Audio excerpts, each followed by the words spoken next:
And why are they hanging out there, not somewhere else?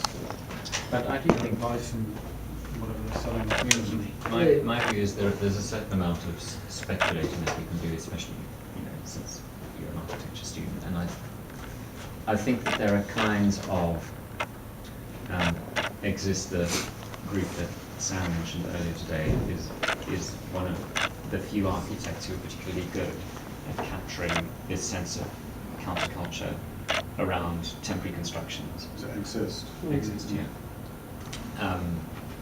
But in Britain, we're not very good at this kind of architecture generally, and when OMA are very good as well. Oh, not OMA, OSA. When public spaces are sort of appropriated by countercultures, like the skateboarding at London South Bank Centre, the Hayward Gallery, for years and years people try to reject it, and then over time it gets accepted, and now it's like a skateboarding theme park down there. That's good. And a lot of skateboarders won't skate there because they think it's just not cool anymore, because it's not illegal anymore. But that kind of space, actually they're better at it in Paris. You find there's a couple of galleries, nightclubs, bars. There's that great bar on the canal right up near,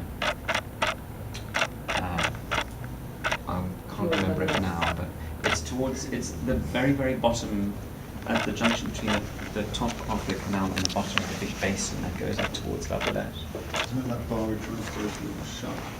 The one on the canal? Just next to the fire engine.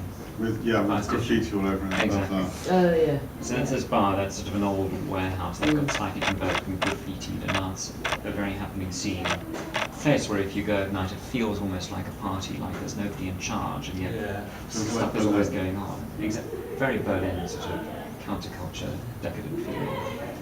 And that sort of sense of doing just enough to give structure, but not so much that people feel their freedom is being interfered with.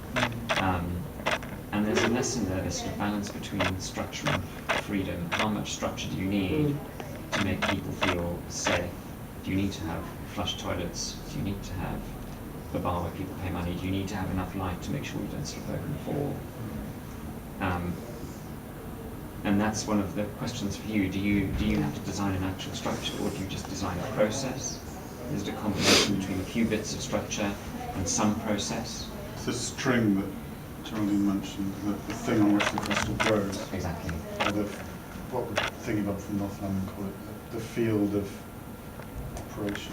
Florian Bagel, Right. all his urban master planning is about just providing infrastructure. Indeterminate. Of course, it's indeterminacy. But he's probably written a huge amount about this. And who is it? Florian Bagel, it's the Urban Research Laboratory in Denmark.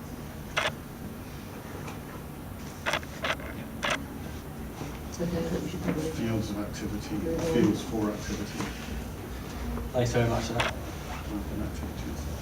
Okay, hope that seems useful. But again, Surely. presentation quality for a final crit, frankly embarrassing. I mean, really, really. That's, this is what 3 months work and you've got six sheets on the board. It's pretty